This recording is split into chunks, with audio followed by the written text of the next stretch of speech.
था। वो अपनी माँ के साथ एक दोस्त की तरह रहता था।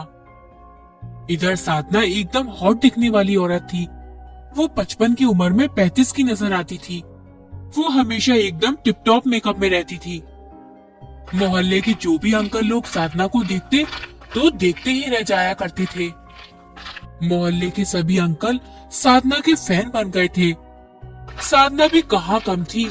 वो भी बालकनी में आकर मोहल्ले के लड़कों को अपना हुस्न का जलवा दिखाकर चली जाती थी। साधना पूरे मोहल्ले में हॉट आंटी के नाम से मशहूर थी। वो एकदम रंगीले मिजाज की औरत थी। एक दिन अंकुर शादी करके अपनी बीवी तान्या को अपने घर लेकर आता है। साधना अपने हाथ से बहू का घूंघट उठाते हुए बोलती है, अरे अंकुर, तू तो एकदम पटाखा बहू लेकर आया है। इसे देखकर तो मेरी जवानी के दिन याद आ गए। बहू, जब मैं किसी भी रास्ते से गुजरती थी, मुझे देखकर लोगों के मुंह में पानी आ जाता था। और बहू, जब मैं इस घर में आई थी, तो मेरी सूरत देखकर तुम्हारे ससुर जी के साथ साथ उनके दोस्त भी मुझ पर फिदा हो चुके थे। अरे माँ, तू फिर से अपनी जवानी के किस्से लेकर बैठ गई। आपकी जवानी के चक्कर में कहीं हमारी जवानी यहीं खड़े खड़े बीत न जाए। हमें जाने दो माँ, आज हमारी सुहाग रात है। बेटा, इतना उतावलापन अच्छा नहीं है। अरे माँ, बस भी करो। ये देखो, तुम्हारी बहू कितनी देर से खड़ी है। ठीक है बेटा, तुम अंदर बहू को लेकर जाओ। मैं तुम्हारे पिताजी से बात करके आती हूँ। फिर अंकुर तान्या को अपने कमरे में ले जाता है। अंकुर रोमांटिक होकर गाना गाता है, लग जा गले के फिर ये हंसी रात हो न हो। तभी तान्या बोलती है, ये माँ जी को भी इस उम्र में भरी जवानी के दिन याद आ रहे हैं। इस उम्र में भी अपनी जवानी को जाने नहीं दिया है उन्होंने। अरे यार, माँ ना थोड़े खुले विचार की औरत है। उनकी शादी के 2 साल बाद ही पिताजी का देहांत हो गया। उनकी जवानी की कई इच्छा अधूरी रह गई, इसलिए कभी कभी उन्हें अपनी जवानी के दिन याद आ जाते हैं। क्या ससुर जी टपक चुके हैं? तो माँ जी किससे बातें करती हैं फिर? अरे वो पिताजी की फोटो से बात करती है, और कोई बात नहीं है। बड़े अच्छे घर में शादी हुई है मेरी। यहाँ सभी खुले खुले लोग पड़े हैं। कहीं मैं भी यहाँ खुल ना जाऊं। अरे माँ को साइड में रखो ना। अब चलो सुहाग रात एंजॉय करते हैं। मैं अभी कपड़े चेंज करके आती हूँ, तब तक आप तैयार हो जाओ। तान्या एक प्यारी सी नाइटी पहनकर वहाँ आती है।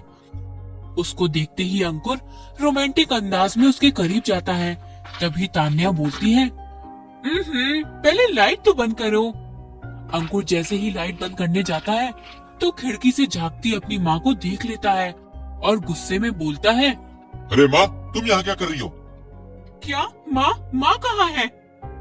साधना खिड़की से ताकते हुए पकड़े जाने पर साधना का मुंह उतर जाता है।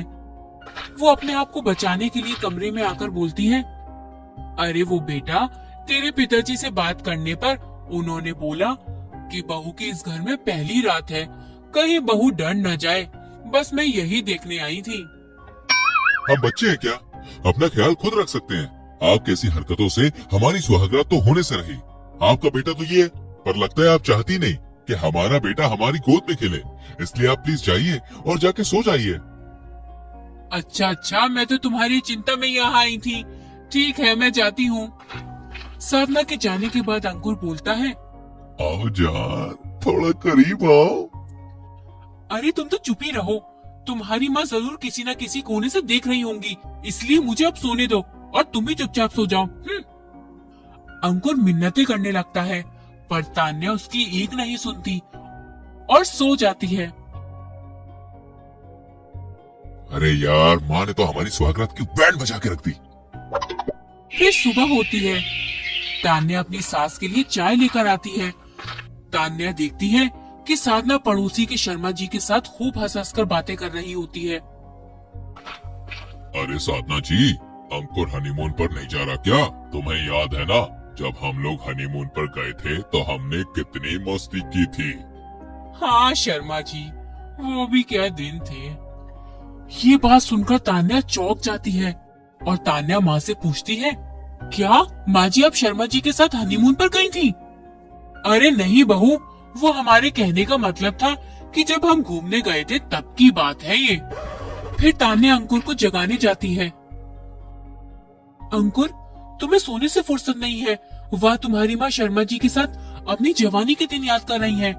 इतनी उम्र में शर्मा जी के साथ कैसी कैसी बातें कर रही हैं वो। अरे क्या हो गया, वो दोनों अच्छे दोस्त है बस।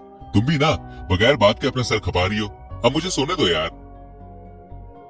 तुम सोते रह जाना, वह तुम्हारी माँ जवानी के चक्कर में किसी के साथ भाग ना जाए। हे भगवान, कैसे खानदान में मेरा पाला पड़ा है। तान्या अपनी ससुराल की सभी जिम्मेदारियों को संभाल लेती है, सिवाय अपनी सास के। तान्या साधना के रंगीन अंदाज से बेहद परेशान रहती थी। इस तरह कुछ दिन गुजर जाते हैं। एक दिन तान्या जब बाजार जा रही होती है, तब उसकी पड़ोसन उससे पूछती है, तो बहन कैसी हो? ठीक हूँ, वो माँ सत्संग में गई है ना, इसलिए मैं बाजार सब्जियां लेने जा रही हूँ। अरे बहन, तुम भी ना बहुत नादान हो। वो सत्संग के बहाने शर्मा जी के साथ कहीं घूमने गई होंगी। तुम्हारी सास पूरे गांव में एकदम बदनाम है। सभी लोग जानते हैं कि इस उम्र में शर्मा जी और साधना के बीच लप्पा झप्पा चल रहा है। तान्या ये सब सुनकर आश्चर्य से चकित हो जाती है। इधर शाम हो जाती है, पर साधना घर वापस नहीं आती। तो तान्या परेशान होकर अंकुर से बोलती है, अंकुर, सुबह से शाम हो गई, माँ जी सत्संग से वापस ही नहीं आई। अंकुर माँ को ढूंढने जा रहा होता है, तभी साधना शर्मा जी के साथ हंसते हुए घर में आती है। माँ जी, आपके लिए हम कितने चिंतित थे और आप शर्मा जी के साथ हंसते हुए आ रही हो। बहू, वो सत्संग में शर्मा जी भी गए थे, तो हम बातों में इतना मगन हो गए कि हमें समय का पता ही नहीं चला। हाँ हाँ, वो तो आप दोनों को देखकर लग ही रहा है कि आप कितने ध्यान में थी। पर ये तो बताइए कि सत्संग में साड़ियाँ बट रही थी क्या? नहीं बहू, पर क्यों? क्योंकि आप घर से जो साड़ी पहनकर गई थी, ये तो वो साड़ी नहीं है। अरे अरे अरे, वो बहू मैं ना। बस करिए माँ जी, आपको इस उम्र में शर्म नहीं आ रही? 55 साल की उम्र हो गई आपकी, लेकिन अब भी आप अपने आप को 25 साल का समझ रही हैं। तान्या बेबी, तुम टेंशन मत लो, मैं माँ को समझा दूंगा। तुम चलो कमरे में। मैं अब और इस खानदान में रहकर अपनी बेइज्जती नहीं करवा सकती। मैं जा रही हूँ इस घर को छोड़ के। तान्या सामान को लेकर अपने मैके चली जाती है। तान्या के जाने के बाद, अरे बेटा कोई बात नहीं, हम नई बहू घर ले आएंगे।